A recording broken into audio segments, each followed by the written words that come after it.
आपके सामने मैं पढ़ा लिखा हूं अच्छा खासा। इस देश में नया पैसा खर्च किए बिना 23 की 23 फसलें एमएसपी पे लागू की जा सकती हैं। सुबह शाम झूठ बोलते हैं एमएसपी थी, एमएसपी रहेगी।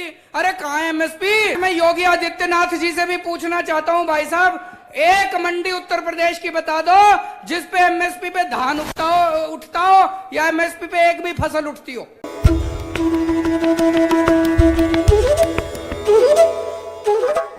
भाई साहब मैं दिल्ली का मुख्यमंत्री हूं, मेरे पास बहुत लोग आते हैं, उत्तर प्रदेश के लोग भी आते हैं, किसानों के नेता भी आते हैं, पंजाब के लोग भी आते हैं। सबने मेरे को आके कहा जी उस दिन उन्होंने जानबूझ के रास्ता दे रहे थे, बोले हमको तो दिल्ली का रास्ता नहीं आता था। वो खड़े थे और कह रहे थे इधर से जाओ, इधर से जाओ, इधर से जाओ, जानबूझ के उधर भेज रहे थे। और जिन्होंने झंडे फहराए वो इनके अपने कार्यकर्ता थे। हमारा किसान कुछ भी हो सकता है, हमारा किसान अपनी जान दे सकता है, हमारा किसान देशद्रोही नहीं हो सकता।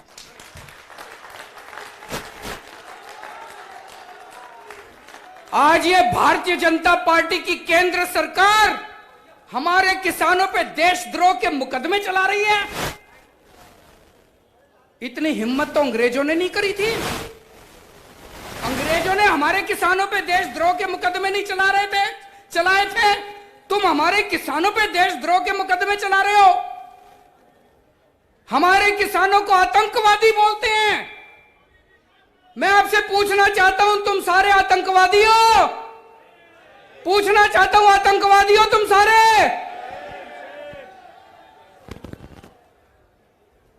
दोस्तों, ऐसे हजारों हजारों लाखों किसान हैं। एक किसान के दो बेटे हैं। एक बेटा भाई साहब आपको देश के बॉर्डर पे मिलेगा और दूसरा बेटा आज आपको दिल्ली के बॉर्डर पे मिलेगा। भारतीय जनता पार्टी वाले और उनकी केंद्र सरकार दिल्ली के बॉर्डर पे बैठे हुए मेरे भाई को और मेरे बाप को आतंकवादी बोल रही है, तो दोस्तों सोच सकते हो उसके सीने पे कितना उसको दुख होता होगा। ये सबको उठा के जेल में डाल देते और जेल में पड़े रहते सारे जने। मेरे को याद है, मैं अन्ना आंदोलन में, जब हम अन्ना आंदोलन में हुआ करते थे तो कांग्रेस ने भी ये सारे स्टेडियम जेल बनाए थे। मैं भी कई दिन इन स्टेडियम में जेल में रह चुका हूं। मेरे को पता था अगर सारे किसानों को उठा के इन्होंने स्टेडियम में डाल दिया, सारा आंदोलन टाइम फिस हो जाएगा, सारा आंदोलन खत्म। हमने अरविंद केजरीवाल, किसान एकता, किसान एकता। तो दोस्तों इनको हमने जेल नहीं बनाने दिया। और जब से किसान दिल्ली के बॉर्डर पे आके बैठे हैं, हमारी सरकार की तरफ से, हमारी पार्टी की तरफ से तन मन धन से हम उनकी पूरी सेवा कर रहे हैं। मेरे सारे विधायक, मेरे सारे मंत्री, हमारे सारे कार्यकर्ता, हमारे सारे सरकार के अफसर, उन सबको लगा रखा है। खाना बनाने में, लंगर लगाने में, मैं ये नहीं कह रहा हम ही कर रहे हैं, वहां पे बहुत लोग हैं, कई और संस्थाएं भी कर रही हैं, सारे मिलके कर रहे हैं। लेकिन पानी की व्यवस्था करने में, टॉयलेट की व्यवस्था करने में, वहां पे फ्री वाईफाई की व्यवस्था करी, वो सारी व्यवस्थाएं करने में पूरी मदद कर रहे हैं। 28 जनवरी की रात को जो कुछ हमने टीवी पे देखा वो यकीन नहीं हुआ। हमारे देश के महान किसान नेता बाबा महेंद्र सिंह टिकैत के सुपुत्र राकेश सिंह टिकैत जी पिछले कितने दिनों से वो गाजीपुर बॉर्डर के ऊपर, दिल्ली के बॉर्डर के ऊपर अपने लिए नहीं कर रहे थे। उनको क्या जरूरत है? भगवान का दिया उनके पास सब कुछ है।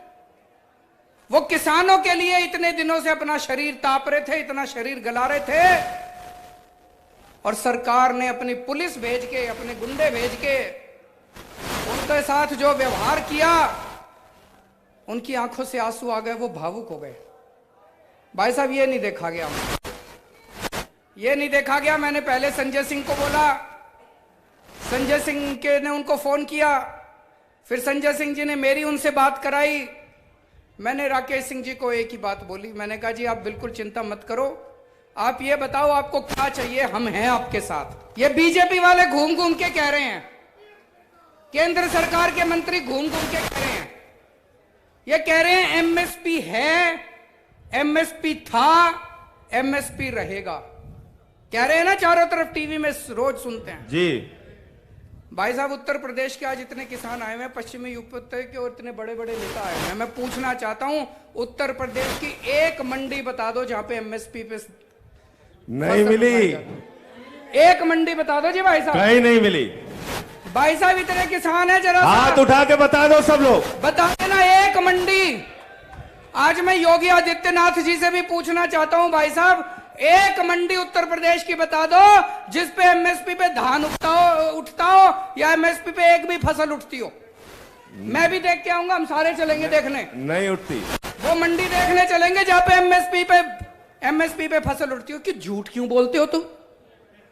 सुबह शाम झूठ बोलते हैं, एमएसपी थी, एमएसपी रहेगी। अरे कहां है एमएसपी?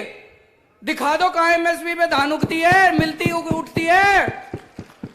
एमएसपी नहीं दी जा सकती, क्यों नहीं दी जा सकती? कहता है इसमें 17 लाख करोड़ रुपए का खर्चा आएगा। भाई साहब आज आपके सामने मैं पढ़ा लिखा हूं अच्छा खासा। अरविंद केजरीवाल, किसान एकता, काला कानून वापस लो। और मैं आज आपके सामने फॉर्मूला रख रहा हूं, अगर केंद्र सरकार सुनती हो तो सुन ले। इस देश में नया पैसा खर्च किए बिना 23 की 23 फसलें एमएसपी पे लागू की जा सकती हैं। 23 की 23 फसलें एमएसपी पे सरकार उठा सकती है। सरकार 23 की 23 फसलें एमएसपी पे उठा सकती है, सरकार का एक नया पैसा खर्च नहीं होगा। तो दोस्तों आज मैं आपको बता रहा हूं, और मेरे किसान नेता सबसे हाथ जोड़ के अपील है कि अगली बार जब इनसे मीटिंग करने जाओ तो ये फॉर्मूला उनको बता देना कि एमएसपी कैसे लागू हो सकती है। ये कहते हैं 17 लाख करोड़ रुपए लगेंगे। भाई साहब 17 लाख करोड़ रुपए किसान फ्री में नहीं मांग रहा, बदले में किसान आपको फसल देगा। फसल के बदले में एमएसपी के ऊपर किसान को 17 लाख करोड़ रुपए देगी और सरकार के पास 17 लाख करोड़ की फसल आएगी। सरकार उस 17 लाख करोड़ की फसल को मार्केट में बेचेगी तो बेच के पैसा तो आएगा सरकार के पास। वो जो पैसा आएगा हो सकता है एक साल में, किसी साल में 17 लाख करोड़ के 18 लाख करोड़ भी आ जाए, 1 लाख करोड़ का मुनाफा हो जाए। किसी साल में हो सकता है थोड़ा घाटा भी हो जाए, 17 लाख करोड़ रुपए के 16 लाख करोड़ आ जाए।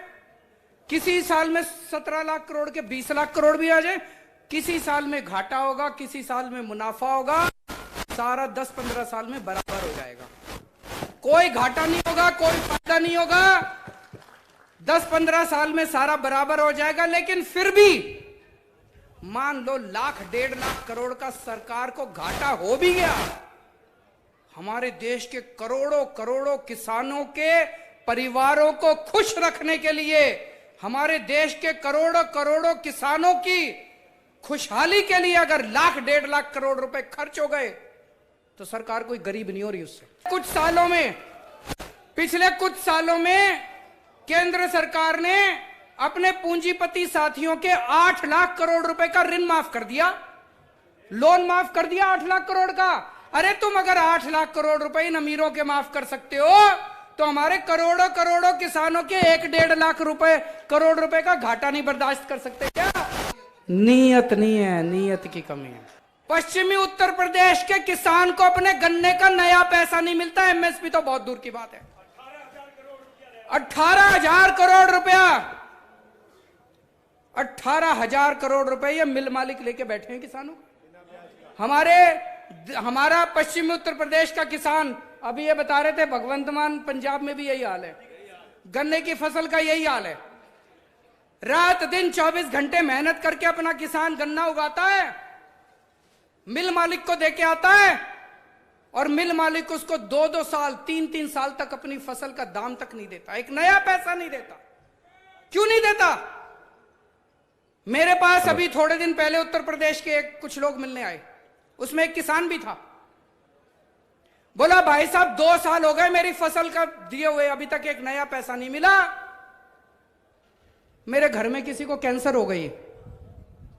मैं जब मिल मालिक के पास पैसे लेने गया तो वो बोला सीएमओ से, चीफ मेडिकल ऑफिसर से सर्टिफिकेट लेके आओ कि तुमको कैंसर है, सेम सेम, तब मैं तुम्हारे पैसे दूंगा। अरे तुम भीख मांगने आए हैं? हम अपनी फसल तुमको दे रखी है, उस फसल के दाम लेने आए हैं। ये कह रहा है कि पहले सर्टिफिकेट लेके आओ, तुम्हारे घर में किसी को कैंसर है तब दाम दूंगा। हैं जी? वो भी पिछला, वो भी 2 साल पुराना। ये तो हद हो गई यार।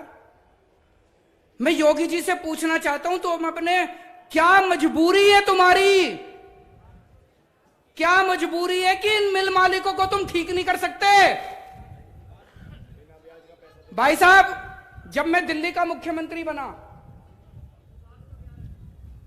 उस टाइम ये बिजली कंपनियां, दिल्ली में 3 बड़ी बड़ी बिजली कंपनियां हैं।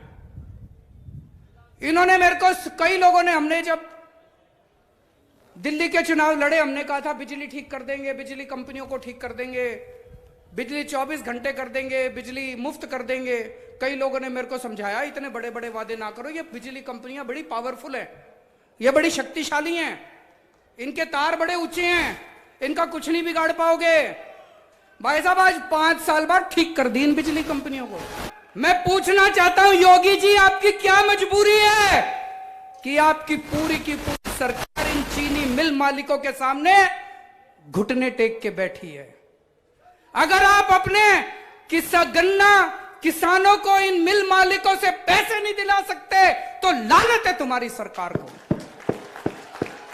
अभी मैं अंदर जब से सरकार में गया हूं पिछले 6 साल से, मैंने एक ही चीज सीखी है भाई साहब, सरकार में पैसे की कमी नहीं है। दिल्ली के अंदर भाई साहब 75% जनता की बिजली मुफ्त है। दिल्ली के अंदर 75%। अच्छी नीयत वाली सरकार ले आओ, जैसे दिल्ली वालों ने अच्छी नीयत वाली सरकार करी थी। दिल्ली में जैसे बिजली मुफ्त हो गई, यहां पे ट्यूबवेल नहीं, घर की बिजली भी मुफ्त कर देंगे। एक बड़ा पेचीदा प्रश्न है, लोग कह रहे हैं जी लाखों लाखों किसान सड़कों पे उतरे हुए हैं। जब इतना बड़ा किसानों का आंदोलन चल रहा है तो भाई साहब केंद्र सरकार ये कानून वापस क्यों नहीं ले रही? केंद्र सरकार की क्या मजबूरी है? केंद्र सरकार ने इन पूंजीपतियों के सामने क्यों घुटने टेक रखे हैं?